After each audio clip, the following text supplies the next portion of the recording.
হইচই সময় চ্যানেলে সকলকে স্বাগত। আজ আমি একেবারে দোকানের মতন টক ঝাল মিষ্টি কুলের আচার রেসিপি শেয়ার করব। খুবই সহজ পদ্ধতিতে এবং একেবারে তৈরি হবে দোকানের মতন পারফেক্ট কুলের আচার। তার সাথে রইবে নানান সিক্রেট টিপস। আশা করি আজকের এই দারুণ স্বাদের কুলের আচার রেসিপি আপনাদের সকলের ভালো লাগবে। আর ঠিক এই একই পদ্ধতিতে যদি কুলের আচার আপনারা তৈরি করে থাকেন তাহলে 1 বছর খুব ভালোভাবেই সংরক্ষণ করা যাবে। তাহলে চলুন দেখে নেওয়া যাক আজকের এই কুলের আচার রেসিপি। প্রথমেই আমি এখানে কুল নিয়েছি। কুলগুলোকে খুব ভালো করে আগের থেকে ধুয়ে নিয়েছি। তারপর আমি 2 দিনের জন্য রোদের মধ্যে শুকিয়ে নিয়েছি। আপনাদের হাতে যদি কম টাইম থাকে তাহলে কিন্তু আপনারা 1 দিনের জন্য হলেও রোদের মধ্যে এইভাবে শুকিয়ে নেবেন।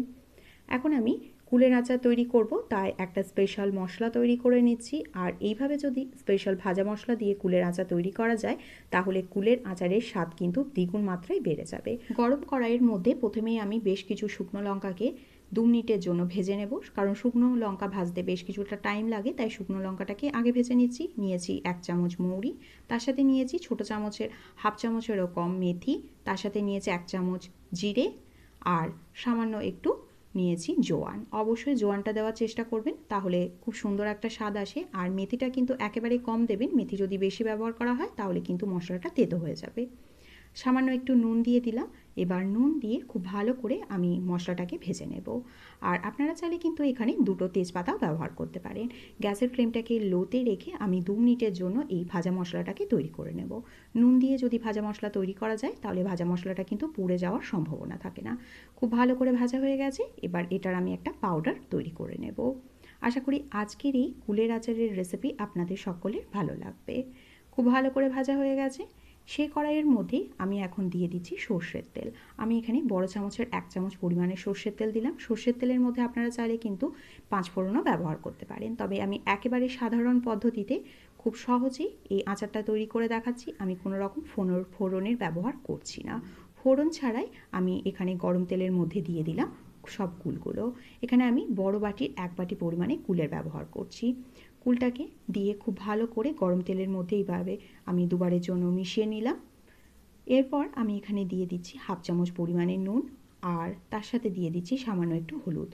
অবশ্যই হলুদটাকে একদমই কম ব্যবহার করতে হবে। খুব ভালো করে নুন আর হলুদ দিয়ে আমি আরও 2 মিনিটের জন্য ভেজে নিলাম। এবার আমি এখানে দিয়ে দিচ্ছি বড় গ্লাসের 1 গ্লাস পরিমাণে জল।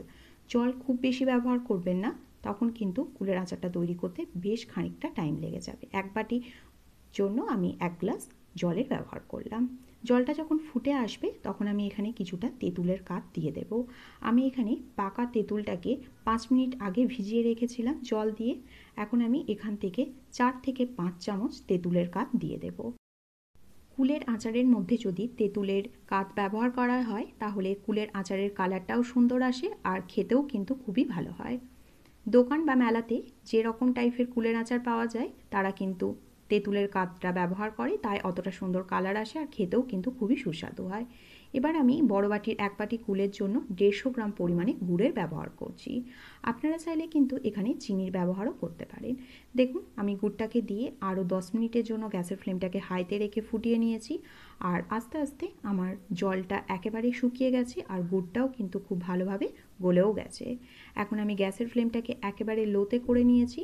আর এইদিকে আমার আগের থেকে যে ভাজা মশলাটা তৈরি করে রেখেছিলাম সেই ভাজা মশলাটাকেও গুঁড়ো করে নিয়েছি, তবে একেবারে মিহি পাউডার গুঁড়ো করিনি, একটু গোটা গোটা রাখারই চেষ্টা করেছি। এখন গ্যাসের ফ্লেমটাকে লোতে রেখে মশলাটাকে আমি দুভাবে দিয়ে মিশিয়ে নেব। প্রথমে একবার দিলাম, তারপর আমি খুব ভালো করে মিশিয়ে নিলাম, আবারও আমি কিছুটা দিচ্ছি আর মিশিয়ে নিচ্ছি। পুরো মশলাটাই আমি দেব। এখানে টোটাল আমার বড় চামচের 3 চামচ পরিমাণে মশলা তৈরি হয়েছিল, পুরো 3 চামচ মশলাই আমি দিয়ে দিলাম। আর মশলাটা দিয়ে অবশ্যই গ্যাসের ফ্লেমটাকে লোতে রেখে আরও 2 থেকে 3 মিনিটের জন্য রান্নাটা করে নিতে হবে। এখন আমি একবার এটাকে চেকও করে নেব। যদি দেখি হাতের মধ্যে একটা চিটচিটে ভাব তৈরি হয়েছে তাহলে কিন্তু বুঝে নিতে হবে কুলের আচারটা একেবারে পারফেক্টভাবে রেডি হয়ে গেছে। আর যদি চিটচিটে ভাব না আসে তাহলে গ্যাসের ফ্লেমটাকে লোতে রেখে আরও 2 মিনিটের জন্য রান্নাটা করে নিতে হবে। দেখুন খুব সুন্দর একটা কালার এসেছে আর খুব সুন্দর একটা চিটচিটেও ভাব চলে এসেছে। এবার আমি টোটালি গ্যাসের ফ্লেমটাকে বন্ধ করে নেব আর ঠান্ডা অবস্থায় এটাকে সার্ভ করে নেব। আপনারা চাইলে কিন্তু কাঁচের জারের মধ্যে এটাকে সংরক্ষণ করতে পারেন 1 বছরের জন্য। আশা করি আজকের রেসিপিটি ভালো লেগেছে। রেসিপিটি ভালো লাগলে অবশ্যই লাইক, শেয়ার আর কমেন্ট করতে ভুলবেন না। আর চ্যানেলটিকে যদি সাবস্ক্রাইব না করা থাকে তাহলে অবশ্যই চ্যানেলটিকে সাবস্ক্রাইব করে নেওয়ারও অনুরোধ রইল। ভালো থাকবেন, সুস্থ থাকবেন। দেখা হচ্ছে আরও এক নতুন রেসিপির সাথে। অসংখ্য ধন্যবাদ।